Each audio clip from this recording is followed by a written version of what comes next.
Hi there, welcome to this video. I'm at the Peak Wildlife Park in Staffordshire.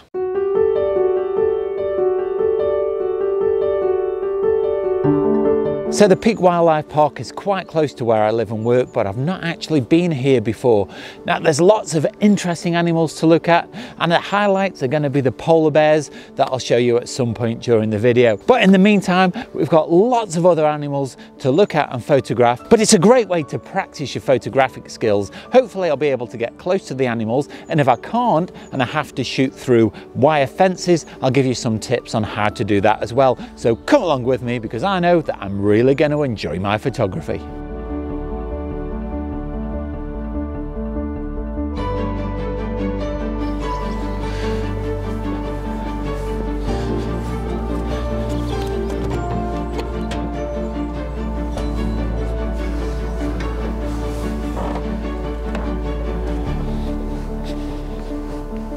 My first stop is a red squirrel enclosure. Now I've had to come through two double doors to obviously prevent any squirrels escaping. It's a really big enclosure and there's lots of things for them to explore and play with, but a gang of school kids have just come through and they've been quite noisy. So if there are any red squirrels about, I'm not sure what chances I'll stand of seeing them, but I'm going to spend a little bit of time here just being quiet to see if there's any signs of activity before I move on.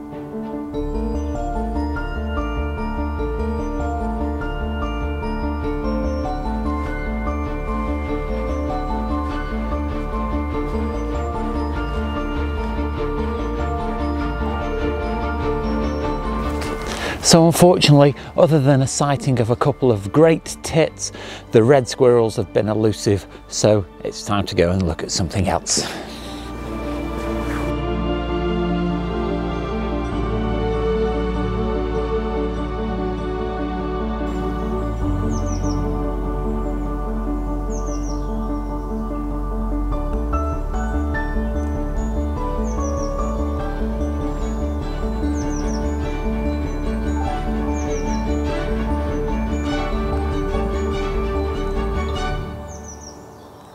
Now behind me here is a Dik Dik enclosure. Now they get that strange name from the sound that they make when they're fleeing from danger, and they're quite small despite what they look like on the camera. They're only about this big, no bigger really than a small dog, and the enclosure is surrounded by this glass, and so it's small enough so you can lift the camera above it, and it provides quite a stable platform for taking pictures over. So it's a great way of taking some video and some pictures of these small animals.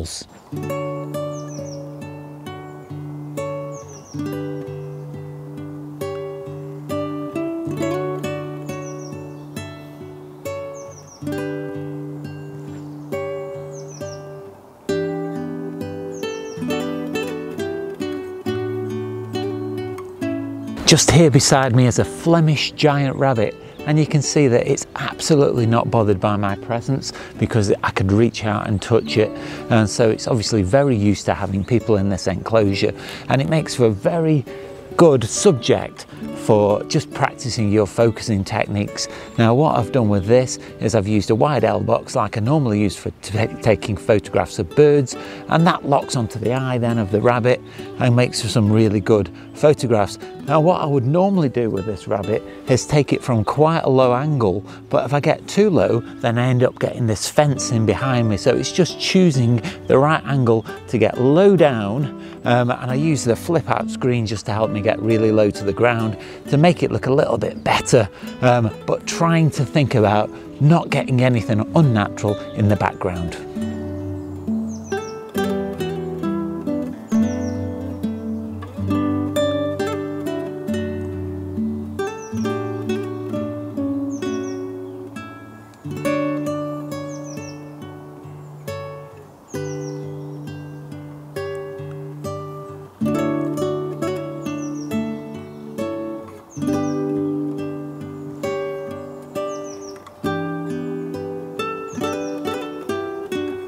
Just behind me here is the Arctic fox enclosure. I've counted 4 individuals in this particular enclosure. It's very large, there's plenty of room for them to roam around in, But it is quite tricky to try and get a shot that doesn't include something that's obviously unnatural.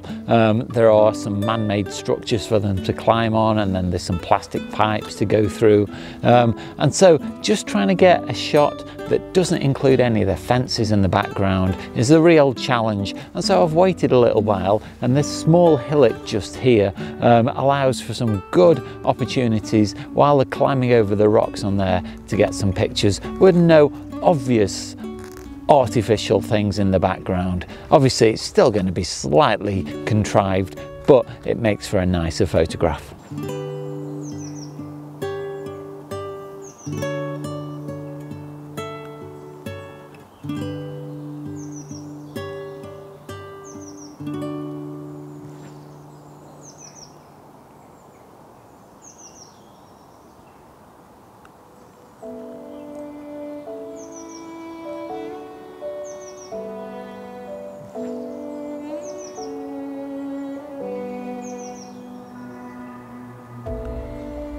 This is really great, not only as a photographic opportunity, but also just as an experience.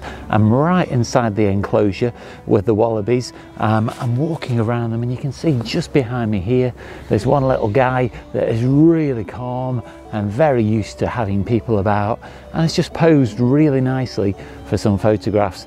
It's such a wonderful opportunity just to spend time with these animals up close and have them be so relaxed with people about.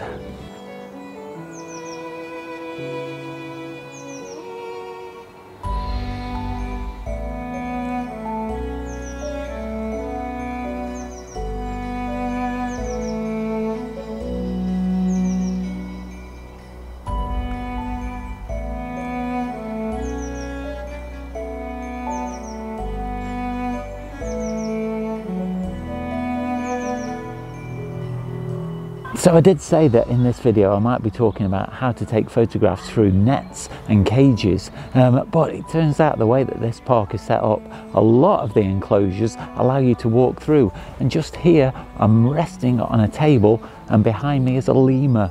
Literally I could reach out and touch it. I'm not going to, because I don't want to worry it, but it's given some great opportunities for some really close-up photographs without any obstructions in between.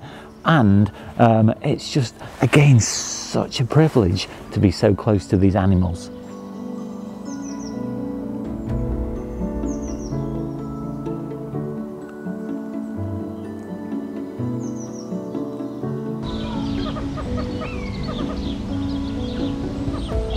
Meerkats are always lovely to photograph. They are so cute, and in this enclosure here behind me, they are so close that my 100 to 400 millimeter lens won't focus on them. I've got to step back to actually get them in focus because they are too close, and because there's only a small barrier around them, there's no obstructions in front. Again, I'm getting great photographs.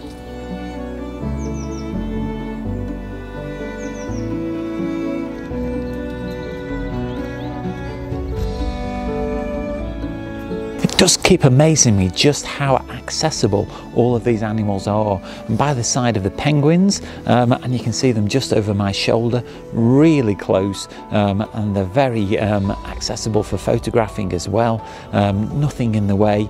A lot of the bigger zoos that I've been to, I found it really difficult to get photographs of the animals, but here it's just a piece of cake. It really is a pleasure to see the animals and to photograph them.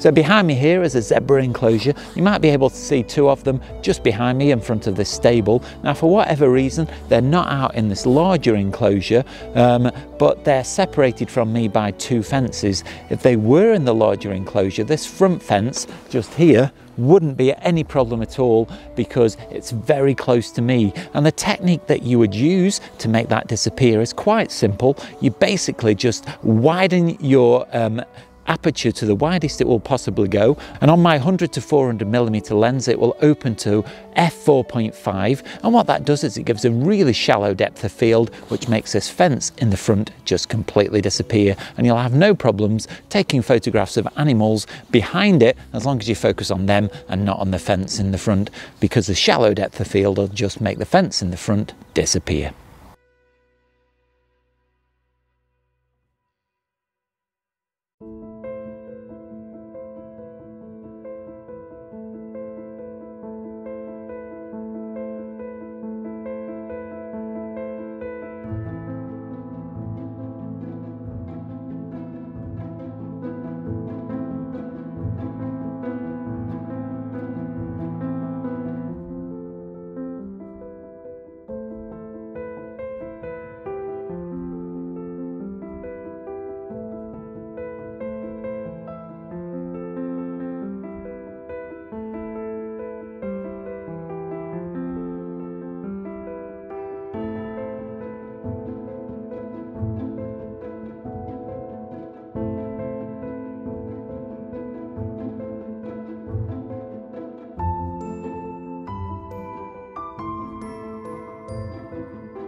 What a great end to the day. Behind me here are the polar bears, and I've just spent ages here just filming them and photographing them, watching them play in the water.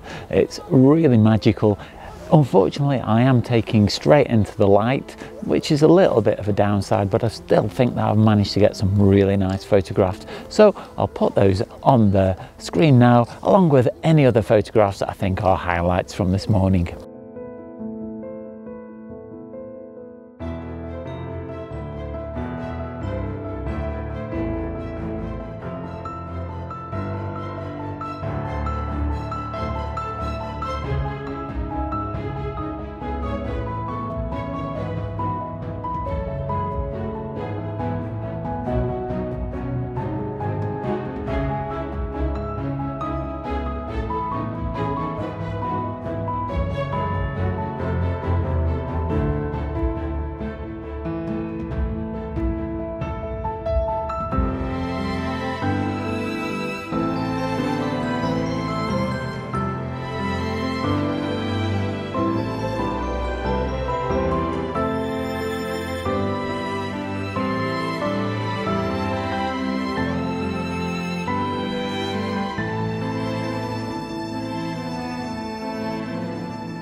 These polar bears here are carrying on playing and having a great time, and it only goes to match what a great time I had myself here this morning at Peak Wildlife Park. It's been such a privilege to get so close to these animals. A lot of the enclosures you can actually walk through and even get almost close enough to touch the animals, and it's great for photography, but it's just great as an experience as well. So if you're in the area, I'd highly recommend paying a visit. Now I've come back to the squirrel enclosure just to see if I could see them again, but I've not managed to see them.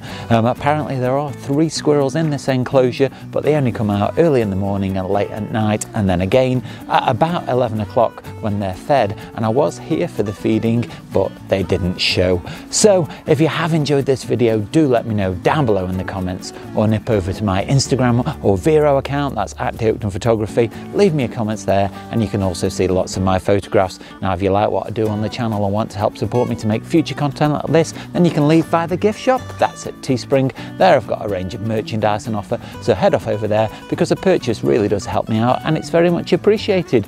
But you don't have to spend any money at all to support the channel. You can do that simply by clicking like, subscribe and the bell notifications. It really helps me out, and it makes sure that you don't miss out on any future content. Watch out for next week's video, that goes live on Sunday. In the meantime, go and check out this video just up here. But all that's left now is to say, stay safe, and I'll see you soon.